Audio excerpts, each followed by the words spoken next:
David Cameron has said Britain will hold a historic referendum on June 23 on whether to stay in the European Union. After a rare cabinet meeting on Saturday in London, the UK Prime Minister said his ministers supported his goal of keeping Britain inside the 28-nation bloc.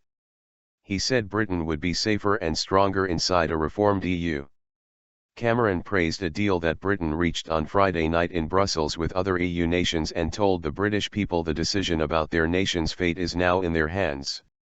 Cameron said the deal would give Britain special status in the bloc.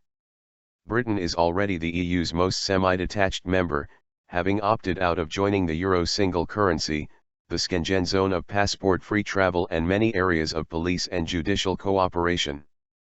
I have negotiated a deal to give the UK special status in the EU, Cameron said on Twitter, before making a public announcement on Friday saying that Britain will not be part of a common European currency or a future European superstate. Britain will never join the euro. And we've secured vital protections for our economy and a full say over the rules of the free trade single market while remaining outside the euro, he said.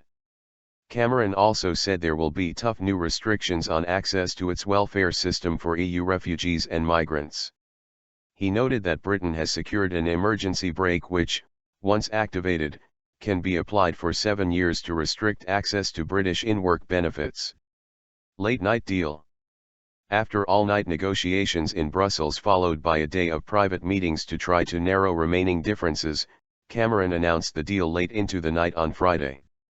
Many leaders said they felt they were at a historic turning point for European integration. No country has ever voted to leave the EU. Britain is the EU's second largest economy and one of its 2 permanent members on the UN Security Council.